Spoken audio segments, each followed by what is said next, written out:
Well, hello students. So today in the subject theory of machines, we'll study the topic that is types of constrained motion.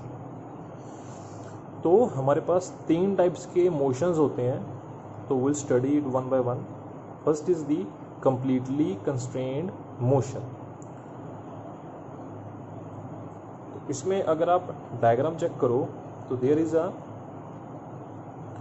Square hole, this is the square hole and there is a square shaft. तो इस shaft की जो movement होगी वो एक ही direction में होगी. अगर हम इसको शाफ्ट को होल में इंसर्ट करेंगे तो फॉरवर्ड या बैकवर्ड एक ही डायरेक्शन में ये मूव करेगा. तो इस अगर एक ही डायरेक्शन में मोशन हो तो हम उसे बोलते हैं completely constrained motion. So when the motion between a pair is limited to a definite direction irrespective of the direction of the force applied, then the motion is said to be completely constrained motion. मतलब कि जब एक ही direction में motion possible हो तो हम उसे बोलेंगे completely constrained motion. Second is incompletely constrained motion.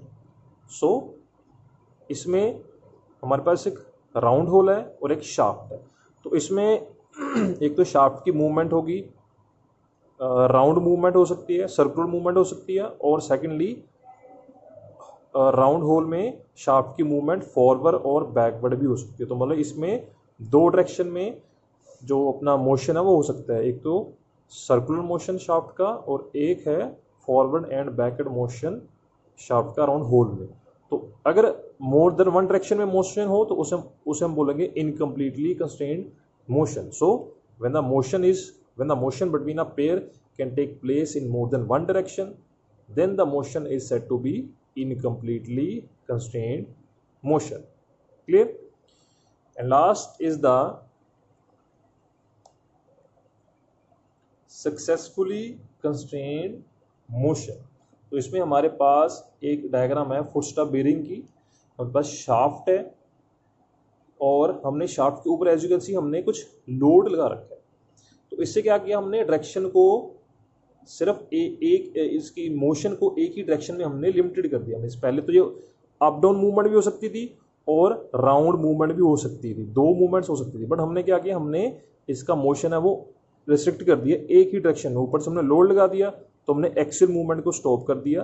तो when the motion between elements forming a pair is such that the constraint motion is not completed by itself but by some other means, then the motion is said to be successfully constrained motion.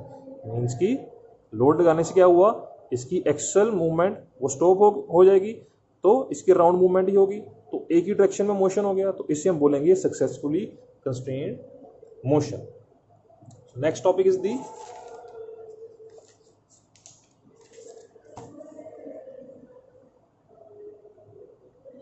mechanism and machine. What is the difference between machine and mechanism? तो अगर तो हमारे पास कोई system है, कोई link pair का connection है जो कि एनर्जी को किसी यूजफुल वर्क में कन्वर्ट कर रहा है, तो उसे हम बोलेंगे मशीन. बट अगर ये सिर्फ मोशन को ट्रांसमिट या ट्रांसफॉर्म कर रहा है तो हम उसे बोलेंगे mechanism. Clear? So machine is a collection of one or more mechanism to do useful work with desired motion. तो मशीन एक या एक से ज़्यादा मैकेनिज्म से बनी होगी किसी यूजफुल काम को करने के लिए विद डिजायर्ड मोशन. और मैकेनिज्म में क्या होगा, if one of the link in a chain is fixed then we get a mechanism. हमने काइनेमेटिक चेन पढ़ी थी, तो अगर हम 4 बार चेन लेके चलें, अगर हम किसी चेन के लिंक को फिक्स कर दें तो हमें क्या मिलेगा, मैकेनिज्म मिलेगा. तो machine is related to energy and mechanism is related to motion. Clear? Machine अगर आप सिंपल फॉर्म में बोलो तो it is like a human body used for transmitting energy into useful work. और mechanism क्या है, it is like a skeleton and has different motion between various links. So mechanism क्या होगा, it is a model of machine, और machine क्या होगा, it is a practical development of a machine. Clear. Basic सबसे important चीज क्या है, it is use to transmit और ट्रांसफॉर्म मोशन मैकेनिज्म, और मशीन क्या करेगा, ट्रांसमिट और transform energy into useful work.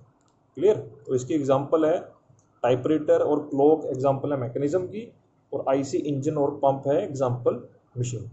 So this is all about the difference between mechanism and a machine. Thank you.